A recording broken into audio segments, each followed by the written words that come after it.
Welcome to year 2 of A Mick, a Mook, and a Mike. Hosted by 4-time Emmy-nominated producer Frank Pace and retired New York City firefighter, 9/11 first responder, and Vietnam vet, Billy O'Connor. Today's guest, Pulitzer Prize winning photographer, John Filo.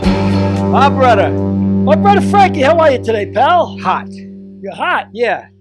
What do you mean, you picked 7 winners in a row? You know, that's the way I used to be. I'm hot. You're hot.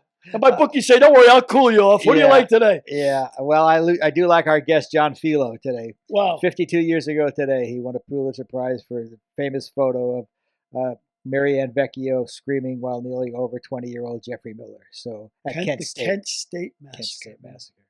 The Kent State Massacre. But we'll get to that in a few moments. Let's lighten the mood a little bit today. We all lost a few people in Dunkirk. Let's have a couple want to talk about Elon Musk? Yeah, you want to talk about Elon Musk? Why is everybody in a pissed off mood and up in arms? I want to get Derek in on this too. Why is everybody so pissed off that he bought Twitter? I mean, is it because he's going to eliminate the censorship on it? Is that what everybody's pissed off about? Well, we'll let Derek talk to this. Yeah, I want to see I prefer that. I think it's good. We have one of the smartest people in. I prefer the question to be phrased a little bit differently or a lot differently. So you should phrase it how you talked about it at lunch, and then I'll respond. Well, we can't even remember what we had for lunch, and we had lunch 45 minutes ago. So please just answer the fucking question. So instead of being a dick, Derek, yeah. Why should we be upset or not upset about Elon Musk buying Twitter? Well, I would like to answer that question with a question. Why are people Why can't you just answer the fucking question? Because it's better to answer it with no, it's totally better. Holy, you see why we never go to him early in the show? we go to him late in the show so he can. All right. Can you swim? Oh yeah. Well, we'll have Fred Clare on to talk about that next week. Okay. So never mind. No, come on. So why should we be upset or not upset? Is it a good thing? Is it a bad thing? What's your take? Really, in the modern history, that will be in charge of a platform that allows for people to essentially disseminate information however they want. And I mentioned something at lunch about Eric Weinstein and his brother Brett started a platform for a new party on Twitter, a completely new party, and Twitter banned that account under for false reasons. So that is one of the reasons why somebody like Elon Musk would take over, is because that was a very shady situation that Twitter did, and I don't think it's a good idea to have speech censored. Now, it wasn't that easy. You answered the question directly and without beating around the bush, without answering a question with a question, without anything. Is this a cogent, well thought out answer? I don't know about that, but you can do better. So does this mean because Musk bought Twitter that we're giving it the title of the most important form of communication in the 21st century? I think it's already been that. Really? Not Twitter per se. Well, maybe. Is it that influential? I mean, it elected a president. We could make an argument that it elected a president. No? Yeah, but social media in its time, in its early phases, elected Obama, and then the current, and then later on it elected Trump. Who knows what it will be in 2022, 2028, 2032. There'll be another form of social media. Another form of. I mean, like TikTok and Instagram are already bigger than Twitter, by far. Yeah, but they're not they're disseminating some of this. They're disseminating some of this information. Some of this sort of political information, but they're not as. They don't have the same. As they get more powerful, they're going to change their communication flow. Sure. Let me make just an historical reference real quick, just because, like Lincoln used photography. Photography was the first big form of mass communication. And Kennedy used television. FDR used the radio. Right. So Lincoln used photography, FDR used the radio, Kennedy used television. You go into Obama, the internet. Yeah. He was all over the internet, well ahead of McCain, or Right. and now Trump with Twitter. Right. So, do you think TikTok, Instagram has got the capabilities of electing a president? Or do you? It very well might by 2022, I think it has to do with the audience. 2024. I think the audience, right? Maybe 2024. I don't think that they will. You tell me the audience is more serious on Twitter. It may be another form of social media that is not even available now. We might not even be here. It's Yeah. some kid's mind in Harvard dorm room. Well, apparently Elon Musk doesn't feel like that, right? Because he bought Twitter. So does that mean to him that he thinks this is the definitive move? I mean, Well, who knows that he's going to own Twitter a year from now? Well, I want to be on his team. He's a pretty bright guy. I want you to go on one of his rocket ships. Get rid of you forever. That's what I want. That's what I want. I'm wasting my Saturdays here talking this nonsense with you two guys. I could be asleep. You could be asleep doing something productive. Well, I'd like to place the responsibility in the hands of of you two, and go back to what I said earlier at lunch. You guys are responsible. Billy, what do you refer to elections as? Auctions. Okay, Yeah. and so you guys have the financial power to elect presidents. Billy doesn't have the financial power to vote for to get his president. subscription to the Washington Post. Never mind to elect the president. So, So I don't know. I mean, but Musk is actually saying, I guess, that this is what he thinks is going to be the most important form of influence peddling in the next, I would think, a decade anyway. Otherwise, he wouldn't be doing it. Would he be spending that kind of money? I don't know. I don't know what motivates him. But you think it's going to be a better platform because of Musk? He told the UN, if you give me $6 billion, I'll get rid of world hunger. They gave him some money, and he didn't get rid of world hunger. they didn't give him $6 billion. Though. Yeah, well, he didn't get rid of world hunger. Let's not refer to him as Jesus. Yeah, You know what I mean? He's a businessman, and he's a more than anything. Believe me, I'm not referring to him as Jesus. No, I know, but what I mean by that is I'm not referring to Jesus as Jesus. me either. I got a big thing with that. Like there's all these laws that are going around right now. Don't teach sexuality in schools to anybody under the third grade. I get that. I don't see why a teacher should be talking about sexuality to somebody below the third grade. But they shouldn't be pushing religion either, if Right. that's the case. These are very fertile minds. And Yeah, we used to. what do you teach them? In first grade, we were in first grade. We used to go to catechism class. Yeah. At the church Yeah. as part of our curriculum. How'd that work out for them? I went to catechism class too. As Yeah. soon as you get old enough, it's like you say, hey, all right, on. I'm done with that. Come on. Yeah, I'm done with that. Imaginary man in the sky. Yeah, I know. Come on. But it's a white guy with a beard. That's Santa Claus. Oh, he's skinny. So He's Santa skinny, Claus. and he's got blue eyes. Black Santa. What's wrong with that? I want to see. That's what I want to see. Anyway, enough of this. Yes, Let's enough go of to this. our foolishness. our guest, the Pulitzer Prize winning photographer, John Filo. John Filo. Derek, can we get us John Filo, please? Yep. Hey, John, how are you, my friend? Fine. How are you both? Good. That's Three of you, actually. That's Billy O'Connor and that's Derek Harris. Hello, John. Pleasure to know you, pal. Thanks for coming on the podcast. Thanks for including me, John. I appreciate it. So, John, Thank you. today is May 4th. Where were you 52 years ago today? May 10th. Well, actually, it all depends what time of day you ask. Yes, there was definitely a tent in Kent, Ohio, and probably it's one of those days that affects you for the rest of your life.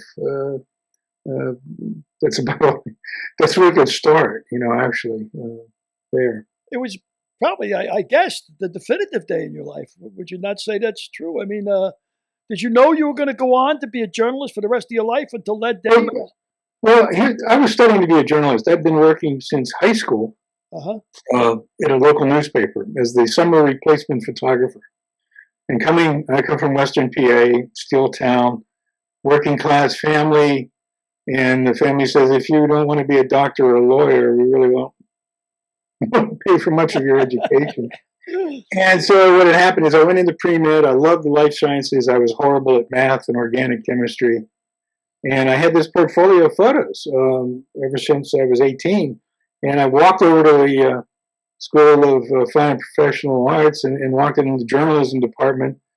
Had this wonderful dean and took a look at my photos and said, well, you could start next semester. Matter of fact, do you need a job? And I said, yeah. And he said, well, we need a lab assistant. Can you do that? And I said, sure. And so I think for $1.33 an hour, which was minimum wage back then, I was able to stay in school, and then after the first, we were on trimesters, and after the first few weeks, I had to go to him and I said, look, as kind as you were to me, I still can't afford school. And he said, well, what would it take? And he said, I said, the 20 hours a week is not making it. He says, well, if I make you a full-time employee, can you do it? And I went, sure. And so that's what he did. He let me be a full-time student and a full-time employee. And that was hard to come by, but that made my life very simple. So I was a lab assistant, working my way through school in a degree towards photo illustration. Now, you were a freshman then? You were 18? No, by this time I was a junior. Well, on May 4th, I was a senior, but I knew I'd have another year at least of to get the right credits in the right places to get my degree.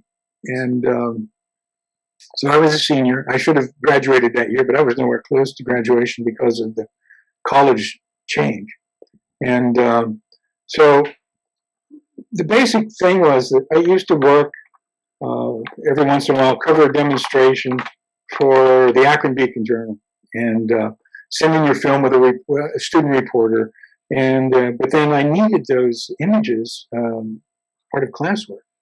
And so I remember calling up the Akron Beacon Journal and talking to an old curmudgeon photo guy that ran the photo lab. And he said, well, I got a lot of film down here. I don't know which one's yours. And I said, how can you do that? How can you run a photo lab and not know whose film is where and that? And I said, all right, forget the film. Do I have a paycheck coming? I saw the pictures. They were in your paper. And the demonstrations, all going on all the time. This is before May 4th, correct? Before May 4th. And so it was very frustrating. I didn't get paid. They paid the wrong person, and I never got my film. So I only tell that story because it becomes evident on May 4th of what I had to do. And they had demonstrations been going on May 1st, 2nd, and 3rd. I left campus. I had to go.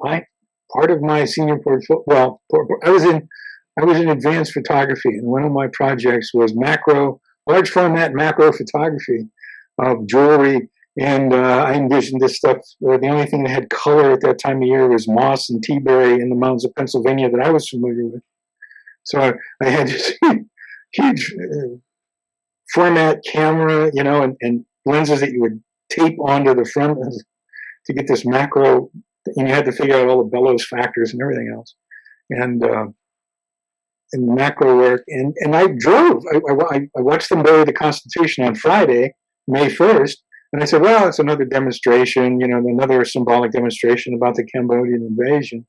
And watched that happen, said, I'm not even going to process this. I got in my Volkswagen and drove Pennsylvania and started when it was a 5-hour drive. And I wanted to get a good night's sleep and get up early in the morning and start that macro stuff. And somewhere around noon, I think I was going to have lunch, and I turned on the caller radio and heard about this demonstration. I was only about 30 miles from Penn State University at this time. And it said about this burning of the ROTC building and demonstration, and it was AM radio, and I could barely hear it, and it's something about Penn State, and I said, wow, Penn State, wow, something must have really happened. And so I listened harder, and it said Kent State. And so I finished that work, slept, went in Sunday came back to campus that Sunday to see students playing. It was a big commuter campus, to see students playing Frisbee with National Guardsmen on the main campus. And the curfew was in place. There was the remnants of the burnout ROTC building. all the I had 3 photographer roommates sharing an apartment, and they all been working for major publications or like U.S. News and Report, Newsweek. Howard Ruffner, the editor of Yearbook, was hired by Time Life, Life magazine. And of all the photographers on the university student staff, I think I had the most experience So you as a turned photographer, but I had no job. you turned around the car when you heard about the Kent State, and you went back to Kent State. Yeah, but everything, that was Sunday. I came back Sunday afternoon. And it was, as far as I was concerned, the biggest story of my college career. It was over. I mean, I was thoroughly depressed. I mean, everybody else was working and had the dream assignment, I mean, you had the governor coming in who was running for the Senate, Governor Rhodes, with his brown shirt speech. You had all this, this thing started Friday night, burning the ROTC building. You had all this trouble on Saturday. There was even, and Sunday, because of the curfew, I remember standing off. I had to get off campus. I couldn't get back into the labs. We couldn't open up the labs until 8 a.m. And I was just feeling so depressed because I'd missed everything, literally missed everything. And standing on a corner, talking with other people that lived in that apartment complex, we were just standing there and listening to shouts and stuff going on campus in the darkness. And then all of a sudden, a jeep went by us and pepper gat us with like one of those mosquito foggers. And we're like, what the heck was that all about? We weren't done, we weren't even on campus. We were across the street from campus and got gas. So we all sort of dispersed and cleared that up. And I remember opening up the labs and just, everyone sort of saying, "Oh, you should have been here. You missed, this, and you missed that, and you missed this." And you had to have a press pass that was issued, by the university or whoever was in charge, which was no one really knew who was in charge, it seemed like. And so I had 2 great professors, and I opened the labs from 8 and worked from 8 until noon. And this rally was supposed to take place at noon. I'm going like, great, everything's over. They're going to have another rally. And the students were talking about student strike. And I said, oh, that could be interesting. I was sort of a student, I studied student history and looked at the student movement in Nazi Germany, and said, wow, that was a classic cultural thing, but then it was quickly shut down. And I said, for America, they have this now campuses all over the United States were sort of not inflamed, but protesting against the expansion of this war. White House was calling it the Cambodian incursion, and we're calling it an invasion. It was the typical semantic thing in the times.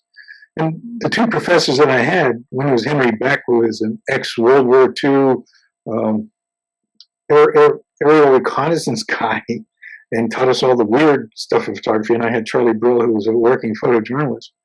And at different times that morning, he said, well, you're going to go to the demonstration? You're going to go cover the demonstration? I go, what's the point? It's over.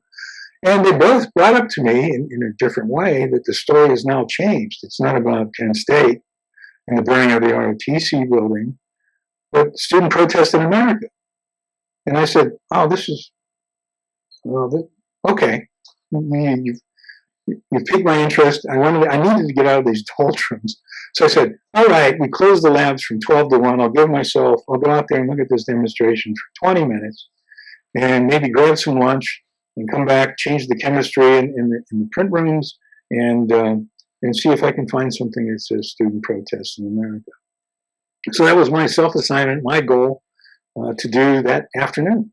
And I went out there and I was down by the National Guard and had a line around the front of the ROTC building, went back to the students, went back down to the Guard, and just said, there was this distance of a football field seemed between the 2 groups. And I'm starting to remember all my Eddie Adams, my Robert Capa stuff. If you're not close enough, your pictures aren't good enough and all this stuff. And I was just shaking my head saying, wow, what a crazy assignment this is. I don't even have long lenses to pull the groups together.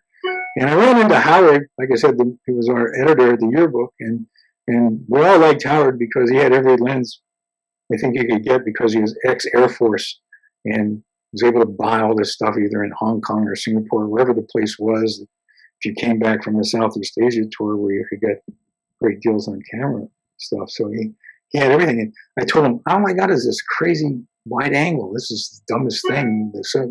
The other lens has been taken. He said, well, here, take this 43 to 86, a normal lens, partial, just in the normalcy range of 35 millimeter. And so that's what I used. And Howard was great that way. So finally there was the tear gas barrages back and forth. It was a windy day, May day, in northern Ohio. Tear gas didn't hang around. And finally the guards started a movement, across the commons. And as they did, the students, I would say there was a core of protesters, but then there was a whole majority of students that were just going to see what happened. And also they wanted to see if there'd be a student strike because of what was going on. I mean, it was a clamped down university. I think curfews at 7. You couldn't walk in groups of more than 2. It was getting into finals week, and everybody was back from the weekend away, so I stuck with my gun. I followed a group of soldiers when they got to Taylor Hall where I worked. I mean, this was a convenient thing to cover. It was literally outside the building I worked in. And so there was a main body of guardsmen, I'd say about 100, who went to the right of the building from the commons, and there was a smaller group, maybe a squad size, 8, 9, 10, and it was led by a sergeant with a nice nightstick. And I said, you know what, I want to follow this sergeant, and I think he's got he's looking for someone to hit with his stick, The other ones were soldiers in gas masks and sheath bayonets and M1s, but this guy was a little more agile in terms of he wasn't cluttered with equipment. And I followed his squad. But as he moved up the hill to the left side, the students all gave way. And I was like, well, this is nothing's happening, other than shouts and, the usual back and forth between the two groups. And as I said, well, let's see what happened to the large body of guardsmen that went around the other side of Taylor Hall where I work. And there they were on the practice sunken sort of, it was a rugby field and it was a practice football field at the time. And then I noticed a squad with their rifles pointed to the body of students that were in the parking lot, in amongst the cars, aiming their rifles. And I said, well, I guess they're afraid they're going to be rushed or something. I don't know, but I thought it was this line of guardsmen on their knees pointing their rifles. And I'm watching this, and you see someone on the corner of your eye descend this little embankment with a black flag. And I went, oh, wait a minute. And I looked, and I quickly moved to my left and got this person waving his black flag in the foreground, this rifle line in the background, and then behind that rifle line is probably about 70 to 80 guardsmen just moving around. And I go, wow, this is the best picture I've ever taken. This is student protest in America. I fulfilled my assignment. This is great. I didn't have any idea to publish it, but this was like, wow, I got a nice picture. I got a great picture. It's probably the best picture I've taken since my high school career started, I was very happy with myself just because you could see it develop. You got into the right place and were able to shoot it. The guard reformed, and I'm sort of doing one of those, boy, I hope this protest gets over with because I want to get back and grab some lunch and get the lab ready for the afternoon session. And I had I think I had a class that afternoon. And the guard reformed and marched back, returned on the same line of march they had when they left the Burnett ROTC building. And I was walking up the sidewalk and watched the guard disappear. And I was in no hurry because I was basically walking back to work. And there were students in front of me, and they were yelling. There was some cat calls and all that stuff, some stone throwing from another group. And I said, well, at least the protest is over, and it's 12:20 or something like that. And but I was real happy with this picture. It was like I said, it was a picture that I'd been wanting to have something that good. And as the guard disappeared over the hill from my line of sight, as I'm climbing the hill, they returned, and began firing.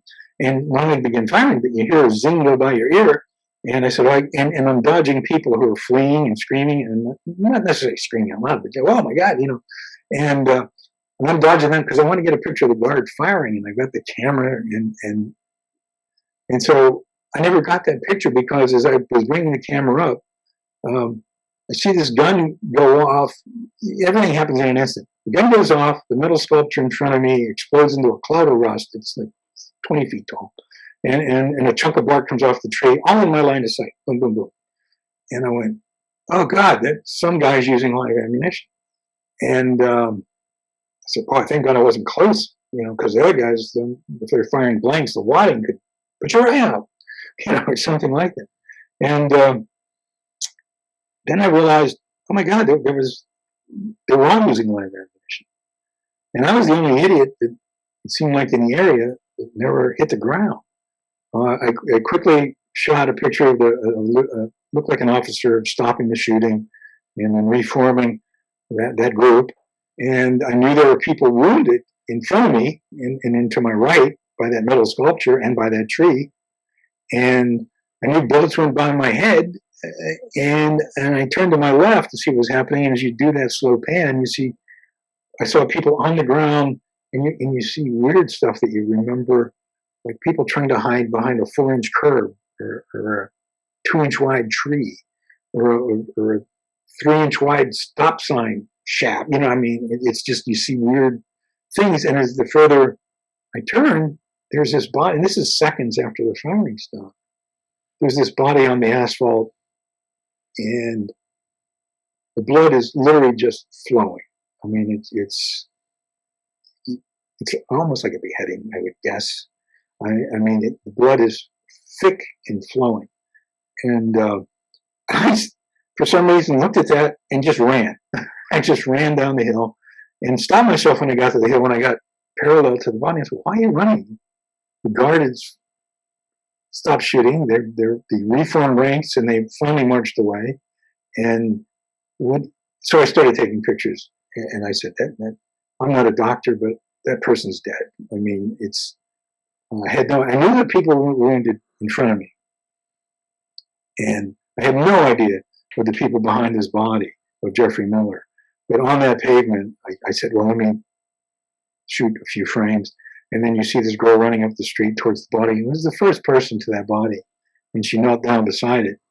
And of course, I know now this is because of the teaching I had from all old photographers. It's like, I had one camera, and I'm like, man, I'm running out of film. I bulk load my own film, so sometimes I get 34 exposures, sometimes I get 42 exposures.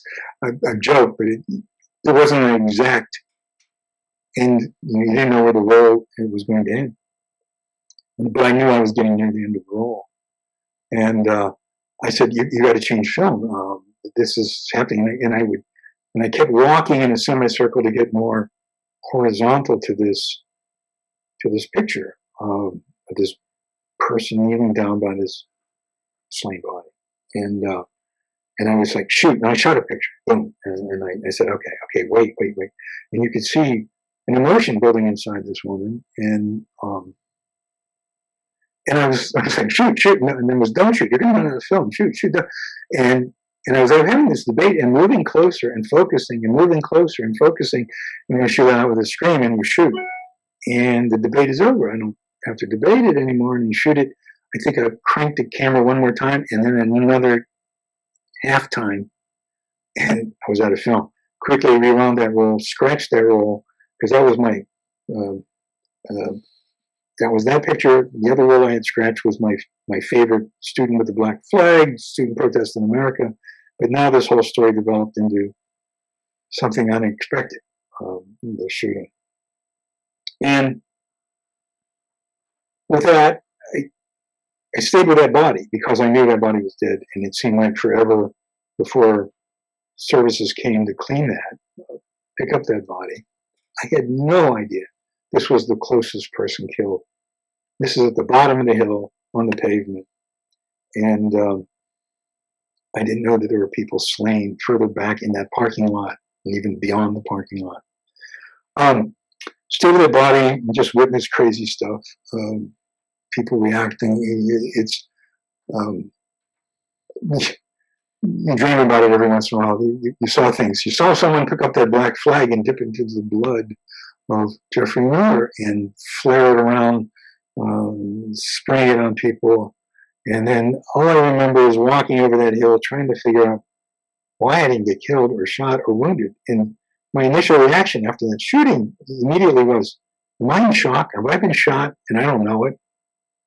Because I couldn't see how I would have escaped it, to be honest with you. And whatever that is, that was a thing going through my mind. I ended up back in front in the Commons with a group of people because it's now been some time. I mean, I don't know what the time, you lose track of time, and what you think is short is long and vice versa. But the initial radio report, and these are paranoid times of the Nixon years, and the initial radio report said 2 students and 2 guardsmen killed in shootout at Kent State. I mean, we didn't have cell phones. This is the cigarette-sized pocket transistor radio, you're listening to. And you're listening to people as they turn up the volume and everybody looks at each other and went, ooh, this is strange. So I'm with that group. And they sent an emissary to the guard that did the shooting and say, why did you shoot? And the answer came back from the general or whoever it was. It said, if you don't disperse, we're going to shoot again. No one moved. And then there was this plea going on with Dr. Glenn Frank, and I think there was, trying to think of the other professors, a lot of grad students begging us to leave that Commons area. And like an idiot, I mean, being shot at the first time was I had no idea. But this time the idea that you're staying with these people is now starting to just weigh upon everybody. That was the word, that they're going to shoot again, and no one left. So, and while this, I think someone asked for time, and these wonderful professors got on and started pleading with the crowd to leave. And while this was going on, a contingent of guardsmen that were in another part of campus showed up and surrounded the group. And it's sort of their presence alone, so you're on both sides, surrounded by helmeted armed National Guardsmen, let everyone escape, stage right to the tennis courts. And that's how the day ended. I mean, that's how the day ended on campus, with the same professors that were begging you to leave now telling you, I couldn't even get back in the building. I think the things were locked. Campus is closed. The university is shut down. See you later. Bye. And I didn't know what to do. I couldn't get even back in my building.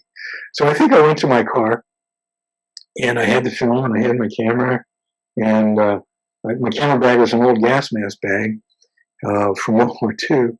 I only had one camera and 2 lenses, and to get back to my apartment, which literally was off campus, as the crow flies, maybe 300, not even that, maybe 250 yards. To get there, I had to drive like this loop all the way around the back campus because that part was closed also. So I get in my car, Volkswagen, I go down the main highway from Kent to Ravenna, and I'm looking at a National Guardsman in lineman boots on a telephone pole, and I'm watching this, and as I'm driving slowly by him, the phone line is locked and comes down. And I went, oh, that's not a good sign either. The radio is still blaring, 2 students, 2 guardians killed in shootout, made it sound like a gun battle, okay, corral, whatever. I'm looking at a phone line being dropped. It's not the electrical line, it's the phone line. And I get to my apartment, I throw in some clothes, and I said, if I wasn't paranoid before, I am now. I hid the film in the car, put in some other film in my camera bag, and I said, I'm going to drive to, well, I would have went to the Akron Beacon Journal, but I didn't trust that. I didn't trust being in Ohio. And I said, you know what, I'm going to go home. I'm just going to go home. I'm going to drive home and call my paper and see if they have any suggestions, because it's still saying 2 guardsmen, 2 students killed. And I'm like, you see the phone line go down, you still hear this erroneous radio report, and you say, I just want, they might be looking for me. Yeah. I mean, that was by that you mean the U.S. government, right? Yes, or anybody. I don't know. And so, were they trying to control the message? You figured that's why they were cutting the phone lines, or I think it was just bad journalism. I don't think anybody really knew. I think there was someone called the hospital and said, "Oh, we have 2 guardsmen here." I think it was the guardsman that had a heart attack. I mean, the guardsmen had been out for 2 weeks on a trucker strike, and living in trucks and tents or whatever. I don't know where they were living. The bottom line is, someone at the hospital said, I think someone maybe from the WKSU, I don't know, the college radio station, called the hospital and said, "So what do you have?" "Well, we have 2," and they were still collecting body. So he said, "What's coming in the emergency room?" "Well, we have two students and 2 guardsmen." Now there were 9 students wounded, besides the 4 killed. So that's what I think it was. I think it was an erroneous report that stood for a long time. And the sad part is it was picked up by everyone. So there was it seemed to take forever for have that. I mean, I didn't get back to Pennsylvania till around 5 o'clock, 5:30, to the newspaper. And that was still pretty much the story, and evening news was approaching, and all of a sudden someone was saying, well, that might not be the case. And so I on the turnpike at the Pennsylvania Turnpike. Now you still didn't know what you had, correct? You still didn't know whether you had that shot or not, or you hadn't seen that shot yet. You hadn't. No, I hadn't. Well, I knew I started the day with 6 rolls of film in my right pocket, and put them through the camera, and ended up with 6 rolls of film in my left pocket. I'm still, of course, there's a roll in the camera, and I remember getting to the Turnpike rest stop, and I called the paper collect, and I was worried I was going to make toll money. Anyhow, my boss picked up and accepted the call, and his first question, he said, "Did you get anything?" And I had to say, "I think so," because now that he asked the question, I couldn't remember shooting the pictures. I remember seeing pictures, but I couldn't remember shooting the picture. I don't know. Only to find out later as a professional, that's the condition you want to be in, more or less. People, everything is automatic. The training kicks in and you just start snapping because you know it's the right time. You just don't remember. Yes. You're not thinking. Yes. Yeah, I mean, it's in my age, you don't remember the pictures you take, you remember the pictures you missed. So that's another thing. But anyhow, I get to the paper, they help me out. The first thing is that, well, they don't have the wet chemistry. They got a Versamet. They have a new machine. And I went, oh God, I'm going to put this film in through a machine. Never done that. And so we took one of the lesser rolls. The last roll I shot of being exhorted to leave campus. And everything looked fine. We put the Mary Vecchio roll through the student over the body, and then we put the Allen Camphora roll through the student with the black flag. And as this is happening, it's one sort of thing after another, difficulty. The publisher of the paper shows up and said, "Oh, this will be great. We'll hold it for tomorrow's paper." And I went, "What? It's a circulation of 35,000. This is, it's not competing with the New York Times or Washington Post. I mean, come on, or LA Times." And so I had this big argument, and I said, "No, we got to get this out. No one believes this happened. They're still talking about 2 students, 2 guardsmen killed in a shootout. That's not what happened." And it was, I was trying to describe it as from the hilltop, and they were shooting down, and to ameliorate the whole deal, I said, "Look, how about if we put the photos out and we put the name of the Toronto Valley Daily News and Daily Dispatch in the caption?" And that was the negotiation where we ended up, and they let me go ahead with it. He was pissed off.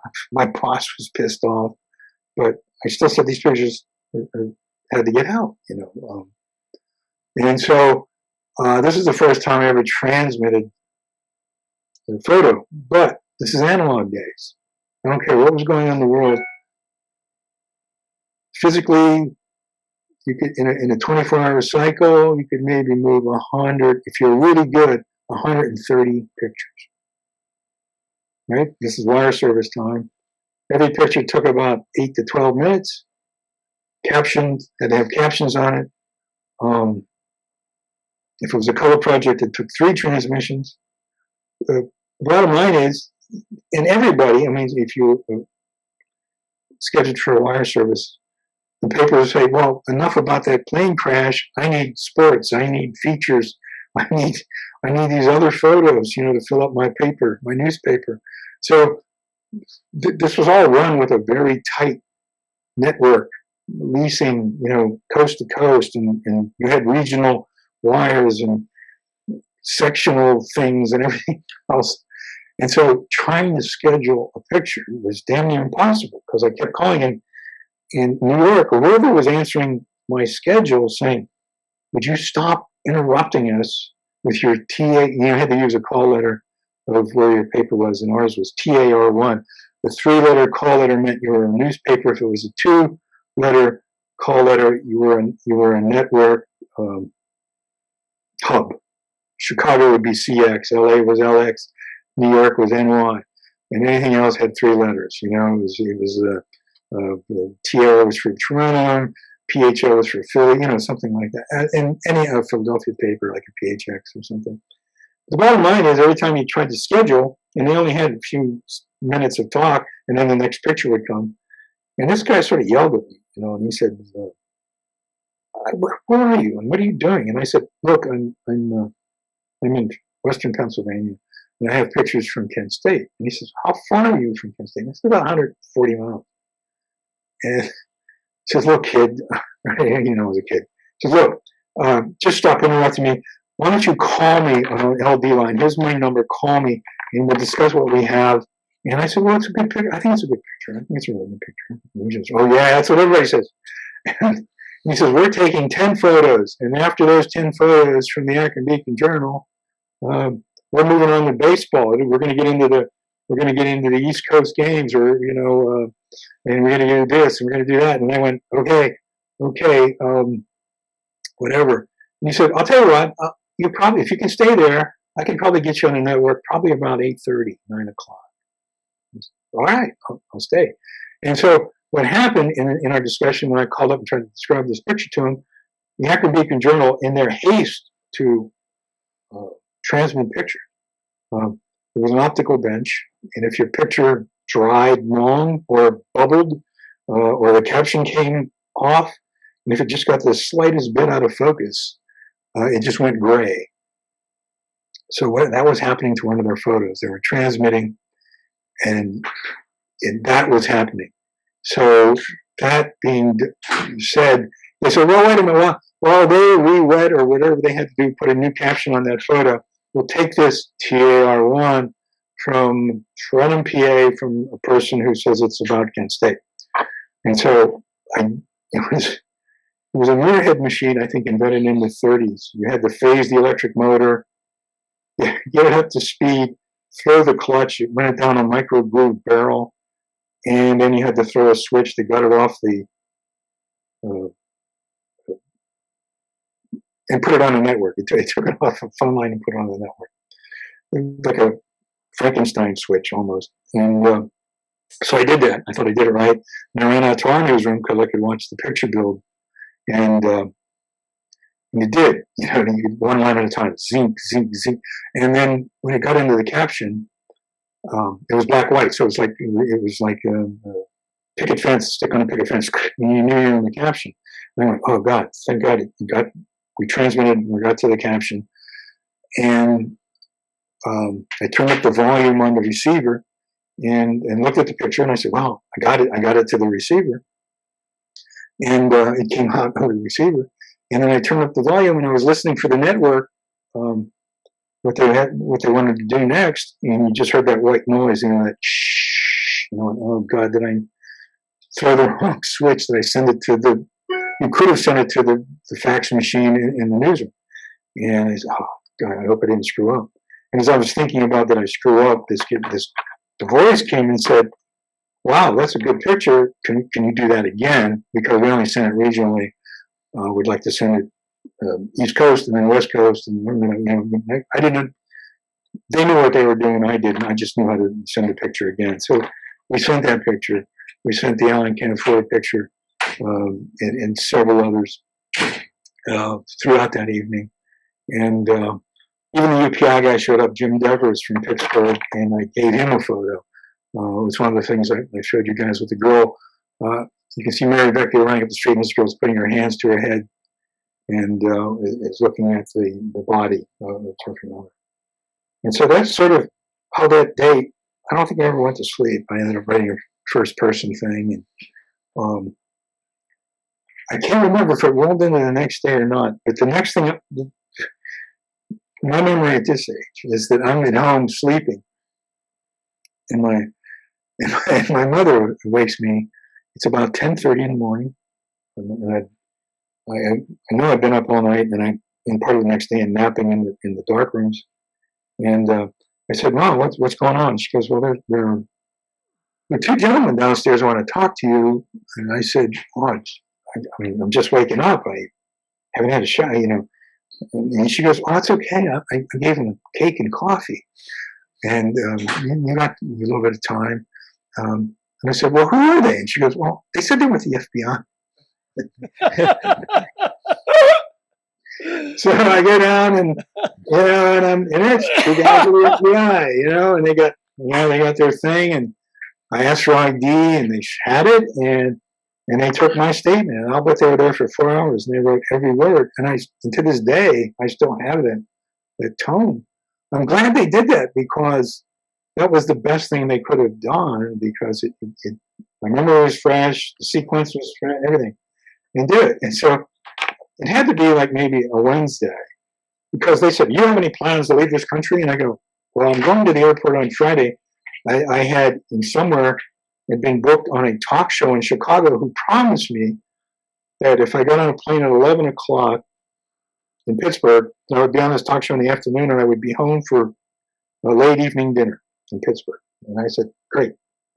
So I went, and I was young and stupid, and I went on this talk show, and he looked at me, and I said, "Yeah, that's what I'm going to do. I'm going to go to Chicago on Friday." But they promised me, I think the show airs at 2:30 or 3. It's an afternoon talk over in Chicago, and I'm supposed to be on a flight back from O'Hare at 4:30, 5 o'clock, and they have cars for me and everything. And they just nodded their head. So I'm driving my Volkswagen to the airport on Friday, and those two guys are in my rearview mirror. And I try to, when I talk about Kent State, I try to talk about the paranoia at the time. Because people will say, "Well, how come you didn't get the name of the people or their ages or things like that?" And I said, "You don't understand. To wear a camera at that time was difficult. Law enforcement or anyone thought you were there for the police brutality photo. Anyone else thought you were there working. You were an agent for the government. So you as a photographer were never welcomed, unless someone really knew you and knew you worked for the student newspaper or the yearbook or something like that. But basically, being a photographer, even during the Kent State thing, even while I was shooting the body of Jeffrey Miller, people were screaming in your ear, "What kind of pig am I to shoot this?" And wow. So have you actually became a target. You were a target yourself just because of the camera. Yeah. Right. Well, and the other thing is, we've just gotten finished with Trump, and you said I have people saying, "I never realized how crazy America is." And I said, "I did." I said, "We had to take our phone off the hook for 2 months in my home because we get the weirdest, strangest phone calls. Your son was shot the Kent State Prize. It's all a lie. You all made it up." And it would go on all night long. Crazy people calling my parents, and we couldn't unplug the phone. We just took the receiver off, and every night for probably well into August. And John, we're about the same age, I think. Me and you are about the same age. I'll be 74 in a week, so you're about 73, 72, around there. I'll be 74 in August. Yeah. Yeah, we're about the same age. And I'm looking back at 69. I was actually on the Laotian border in 69 when I saw your famous photograph. And I'm thinking along lines of, I mean, there was civil rights, there was the war, protesting against the war, protesting against Cambodia. Would you have been a political activist had you not have a camera? Would you have been out there anyway? I mean, were you political? I mean, you're a photojournalist, so obviously you were. I tell people, I said, when I started college, I came from Western PA, and someone said, "What's that mean?" And I said, "Well, I'll tell you what it means. Your heroes were either athletes or stories from World War II. Right? I mean, for a steelworker's son, for your birthday, what do you want? I want to go to Saul's Army and Navy. I want to, I want the belt, with the canteen and the first aid kit you could get for a buck and a half, from maybe it was Korean War by then, but whatever. And that was the thing. You played Army, you played war, And the first inkling of it is my older cousin was one of those Pershing rifle kind of guys, and became a second lieutenant, went to Vietnam, and of course I always wanted him to regale me with stories. He goes, "It's not what you think. It's not what you think." What do you mean? It's not what you think? He said, "It's not what our fathers fought in." I said, "What do you mean?" And he says, "Well, I got a security detail around Da Nang. I'm supposed to leave so much stuff that they can pilfer, because if they can't pilfer small arms, ammunition, they could just blow it up." And I went, "What?" I mean, weird things, was coming back from the war. You already had your two high school classmates, killed in the Vietnam War. So currently my best friend, who we became best friends through the AP, but when we discuss our lives, I said, "What were you and during the Cambodia incursion?" He says, "I'll tell you where I was. I was on a carrier, but they yanked me off the carrier because I was in photo recon. I'm the one that loaded the cameras on the reconnaissance jets. And when they started the invasion into Cambodia, they pulled Air Force, Army, Marines, Navy, anybody that did photo recon all went to Da Nang, where they could make sure no photo got out that they didn't want to get out." And so there, you were talking about, you were on the border. He was there in Da Nang, and because of that, and because of the amount of time, boots on the ground he had in Da Nang, he actually now gets benefits, even though he was in the Navy, because of his time in photo recon on the base when they collected everyone for the bombing surveillance photo. Now, in '69, because of the misinformation that was floating around with the two guardsmen, two students shot. 70. 70. Okay, I'm sorry, 70. I get the impression that even back then, journalism was like, get it first. Don't worry about getting it right. Let's get it first. Let's just get it out there. We don't want to be lost.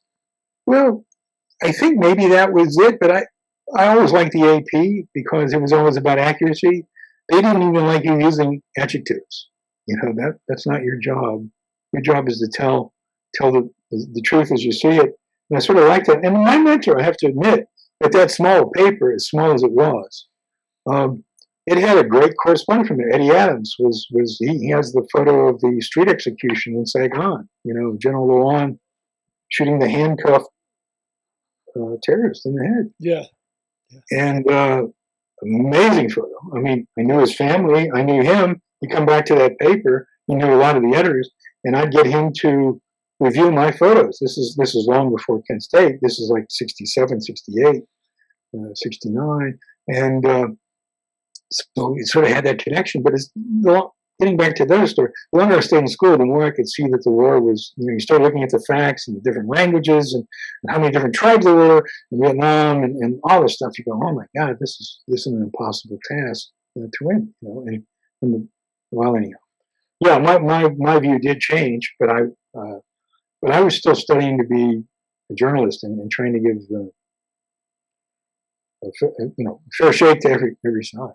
I think the three most iconic photos of that era, obviously, are the Kent State photo, the girl burning in Vietnam, running down the street naked, burning, and then Nick that photo, yeah. Yep. Nick is another from Eddie Adams too. I mean, that was his brother was killed, and Nick actually, he was a darkroom tech and picked up his brother's cameras and was an AP photographer. I mean, he's still around the LA area. Nick Wow. is a great guy.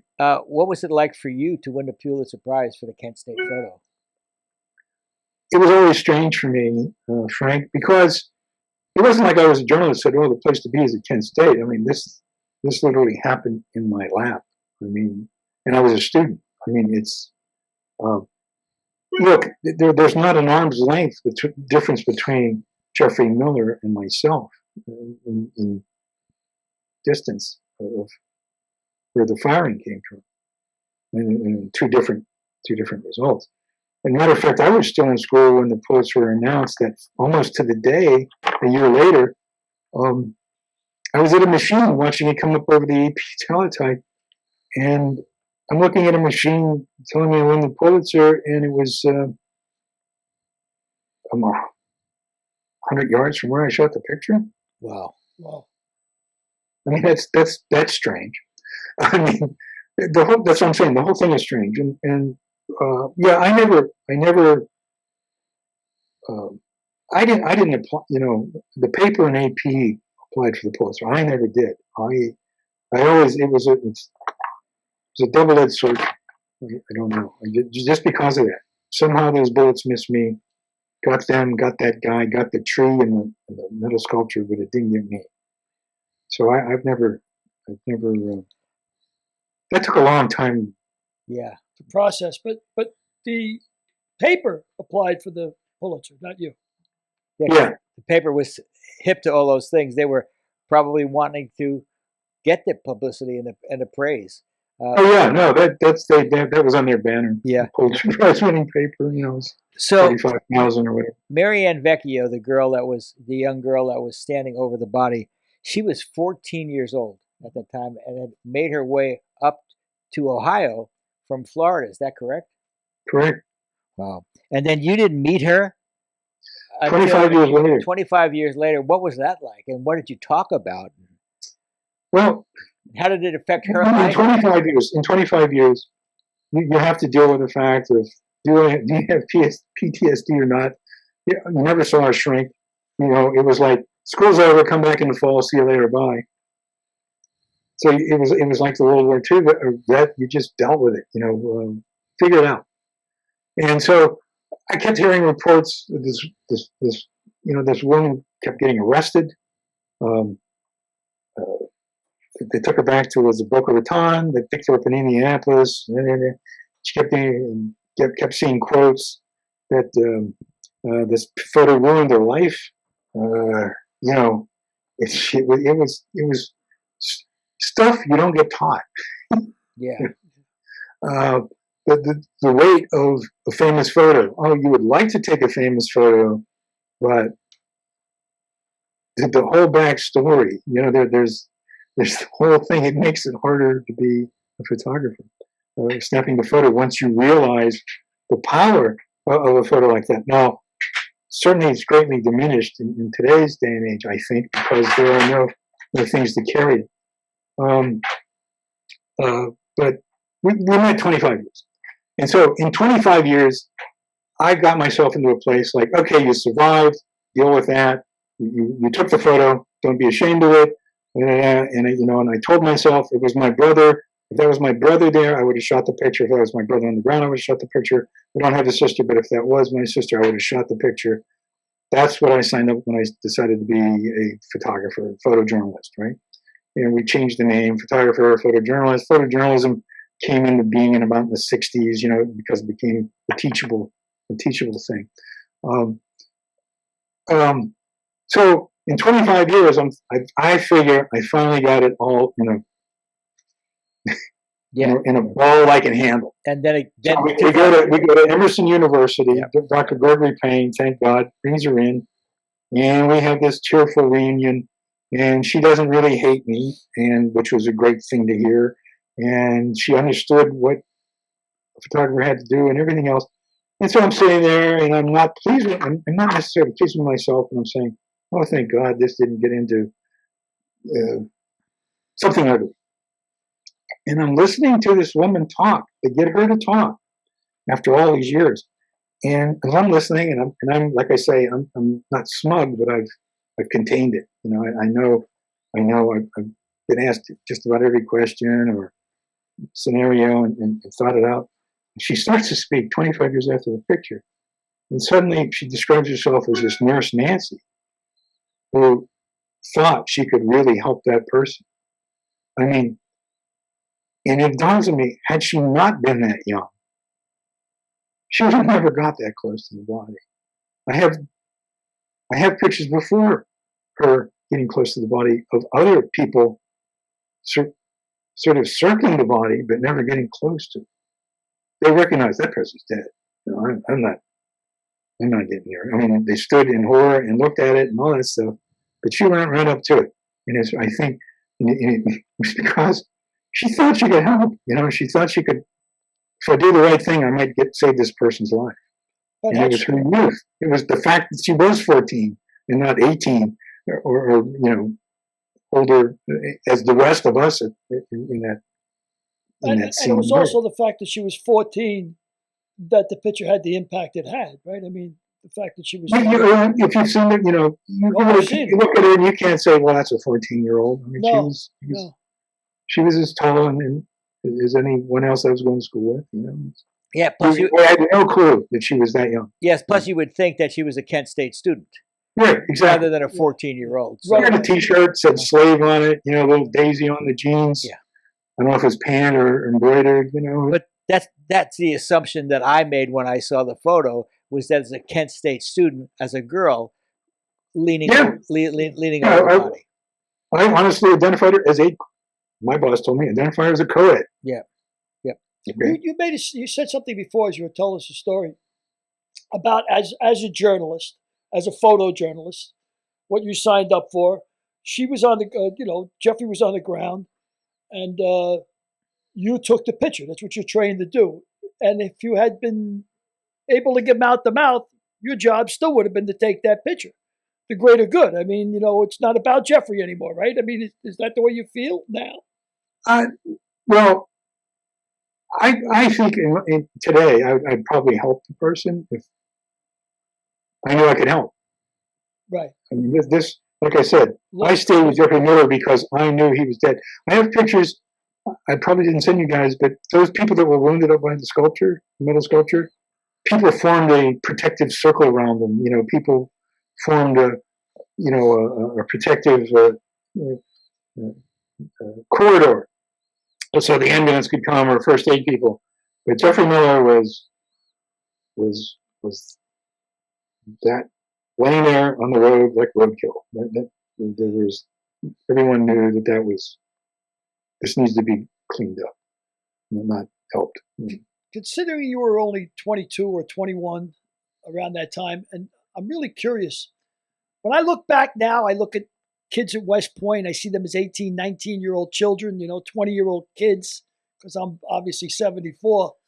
Did you see the National Guard as being as young as the students in your perception now? Did they seem like kids to you? No, the sad part is the guard that did the shooting were totally masked, helmeted, never saw a face. You could have been Star Wars stormtroopers. Right? The people, the group that came and surrounded us to end the day, they showed up in just helmets and rifles and fatigues. Then you looked at him, you went, wait, this guy's in my class, right? Yeah, you saw that they were not. You saw that they were your age. Wow. So, John, after Kent State, how did you continue your career? What could you do to top that? And then how did that affect your ideology? And how did you approach life after that? Well, I think what happened is that I stayed in school. In that August, a year later, I still hadn't graduated. And Hal Buell of the AP said, I have an opening in Chicago. Would you like the job? And I went, of course I would. So I went to my dean and I said, look, I got to take this job. There's like AP has 52 photographers, and to be one of that, it'd be a great thing. So I went to Chicago. I left school, went to Chicago. And from Chicago, I went down and opened up the Springfield, Illinois Bureau, which I covered State House for a number of years, which was, wow, what a state to cover the State House in Illinois with the original Mayor Daley running the city. And that was a real eye-opener for me, coming out of college, out of the slang and everything else. But number one, it was hard. I think I had maybe 3 job offers. Nothing outlandish, nothing outstanding. Plus, I knew that I was young and I still needed more experience on a daily basis, on working different stories. And I really liked working for the AP, for that philosophical reason, is that it had to be true and honest and things like that.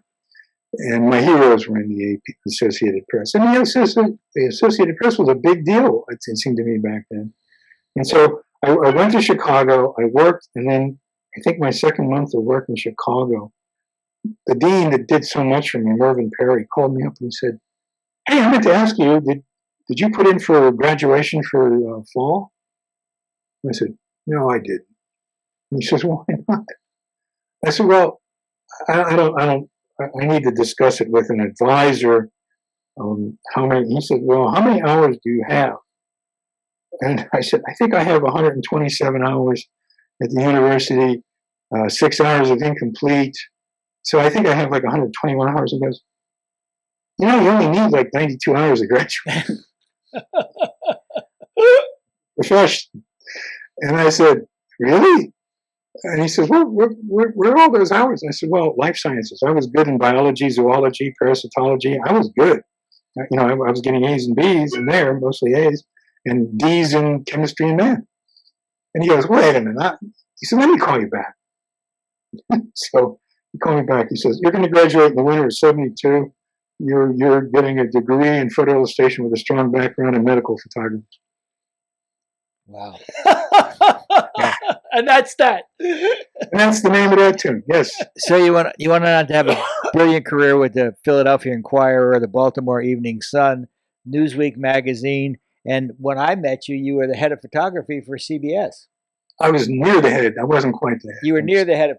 Yes. A lot nearer than most people get. That's for sure. And I'll tell you what, that was the best gig, Frank. That really was. I didn't realize how much I had an affinity for some problem solving in public relations and publicity, and I loved every job I did for 25 years there. And that was just so great. What were some of the shows that you worked on for CBS?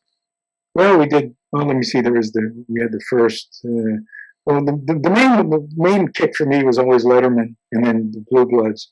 And they both treated me like family. It was just like you were part. They never saw me as being a CBS employee. It was like I was part of their show. What was Letterman like? He was great. He was quirky and great and fun, and I had fun with him. I knew that he had. I was able to study people. I mean, a little bit, and by that I mean, I knew that he really didn't like having his picture taken. And if you had to take his picture, the best he could give you is maybe 10 looks, and he's done. And he starts getting 1,000-yard stare or 100, whatever you want to call it, and starts making faces, and he just doesn't do it. So I think what happened is I got called and he says, "Dave would like to have a headshot taken and want to know if you can do it." I said, "Oh, yeah, I can do it. What are you going to do? Can you do it after the show?" "Glad to do it after the show." So we go through this whole rigmarole. We go up to his office, and I go in and I set up a light and I do everything, and I have this. Jeff stops my assistant. I get Jeff in there, and I put Jeff in there, and I said, "Look, Miss Wave," and I go, "Everything's good.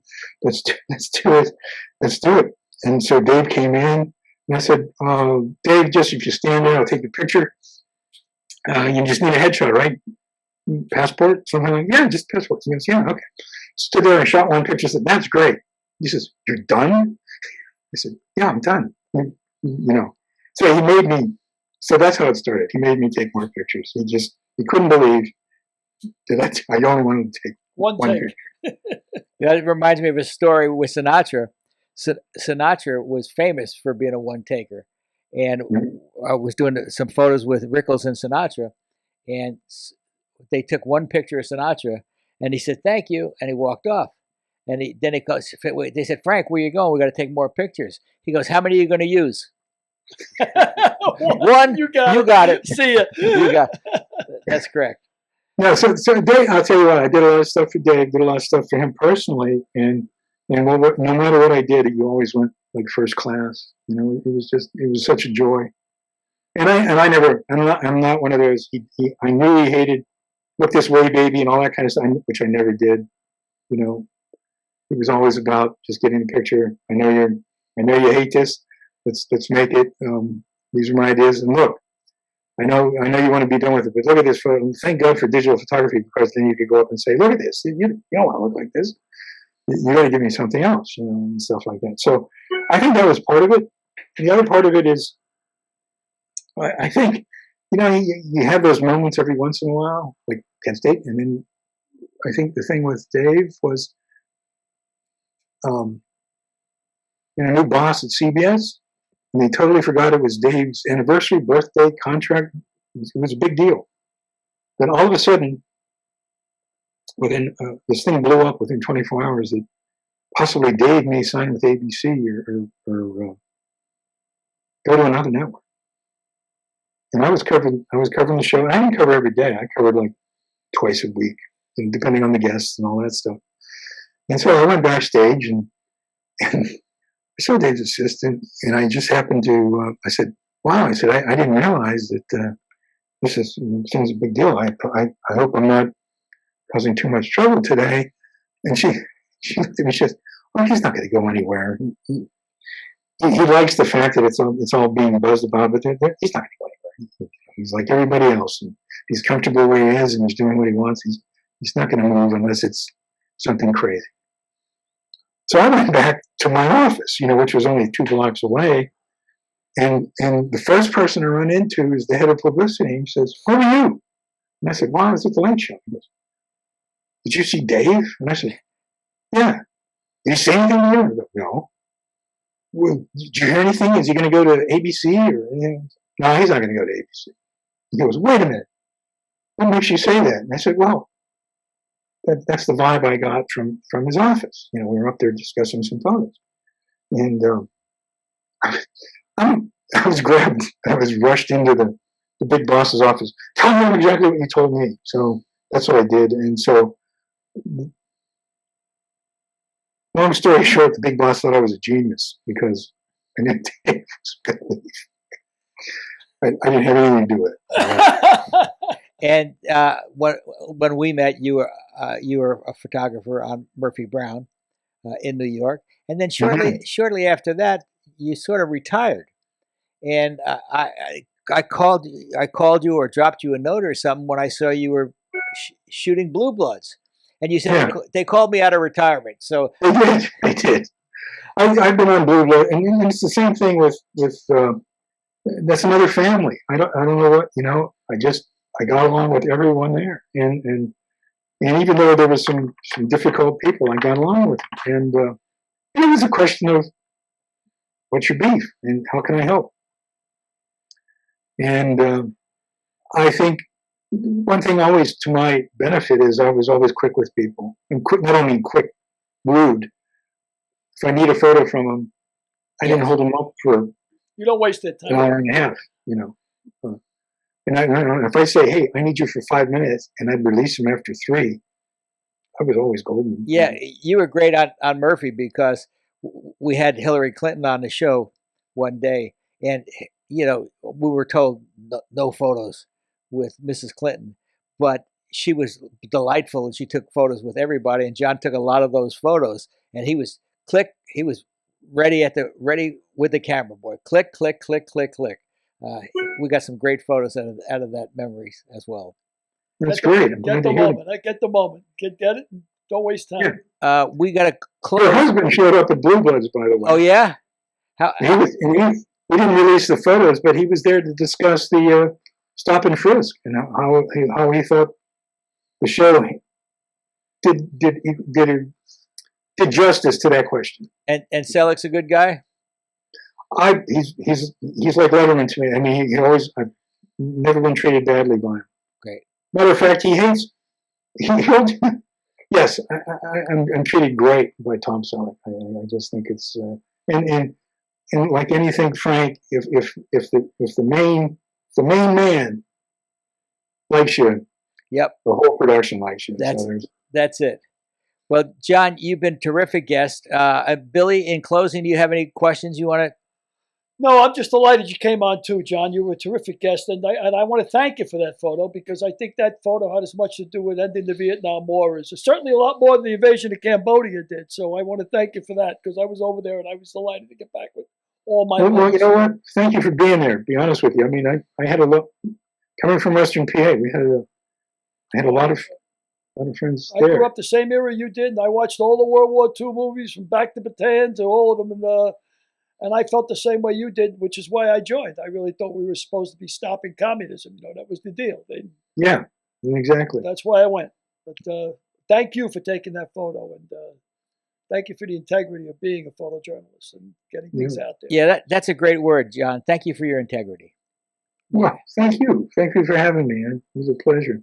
Well, I hope I wasn't too boring. Not at all. No. Not at all. Thank you very much. You held our rapt attention. That's for sure. Thank you so much, John. Be well. Thank you, guys. I hope to see you soon. Yes, that would be wonderful. You bet. Let me know when you're in town. You bet. Thanks. Thank you very much. Yeah, it was very fascinating. What a great guy. And the idea that when all of that's going down, it's almost like I talk about when there's a fire going on, your training kicks in. I imagine like combat, your training kicks in. You can't think or analyze anything. It just click, click, click. And to think he got those photos with his last two shots. It's we talk about luck. We talk about luck. Lucky he didn't get shot. Lucky he didn't take his ear off. Yeah. I mean, lucky he didn't get shot. They thought they were firing blanks. I mean, can you imagine? I mean, no one knows who shot Jeffrey Miller, but can you imagine if you were the guy who shot Jeffrey Miller and you knew it? I mean, they were all lined up. They were all shooting everywhere. Can you imagine having to live with that for the rest of your life? Having known you're the guy. The thing that gets me is he was shot in the mouth. Well, I don't know if you're trying to if it's a riot, you're trying to put somebody down. Would you aim for their head? I don't know. I think it's almost the equivalent of. Yeah, boo, boo. Yeah, you're right. You just chaos and you just shoot. Yeah, that's what it was. Yeah, I mean, that makes sense. You keep in mind, 19, 20, 21-year-old National Guardsmen. And why you join the National Guard? Because you're looking for a 2-week-a-year gig, and it's a nice weekend gig, and you don't really expect anything like that. Yep. Americans shooting Americans is crazy on American soil, and not in a civil war. Yeah, pretty heady stuff. You're right. Well, can you lighten the mood at all? Well, we all lost a few friends in the war. No. It's tough to lighten the mood. I don't know where you're going. Why'd you tell us a Vietnam story? One that has a happy ending. I don't know any happy Vietnam stories. We don't want any with a happy ending. No, okay. Does it have to have a happy ending? Yeah. Derek, we don't want to know anything about your happy endings. That's code for massage parlor. Huh? Yeah. Well, it was a really good interview. He was a very interesting. It was a really good interview. It was John Filo, amazing. And next week we're going to have Fred Clare on, the former general manager of the Dodgers, who's got a great story as well. I really loved the caption I had read under one of the pictures, and it said, "Overnight, he made a 14-year-old runaway American girl the most famous unknown person in the world." Wow. Everybody knew who she was, but nobody knew who she was. Right. Just the face on the page. Well, thank you, John Filo. Thank you, John Filo. That's right. And thank you, Derek. Thank you, Derek Harris. Thank you, Frank Pace. Thank you, Thanks Billy O'Connor. for having him on. It was a good guest. Bye. Next Bye, all. week's guest, Pro Basketball Hall of Famer Artis Gilmore.